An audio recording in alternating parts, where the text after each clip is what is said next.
Doctor doctor কইছে বাচ্চার পানি দেওয়া যাবে না, পানি খাইলে বমি করলে ফুসফুসে হাঁপান যাবে। আমার ছেলে বলতেছে মা মা মা আমি আমি হাত দিয়ে পানি দিই নাই। আমার কলিজা ফাইটে যেতেছে।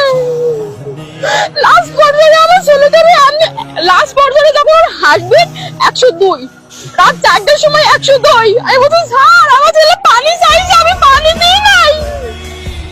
আপনারা কি রান্না করলেন? 14 মাসের শিশু, এত এত বড় একটা বাঘ আছে, ওই বাঘটা ওকে রুমে নিয়ে গেছে।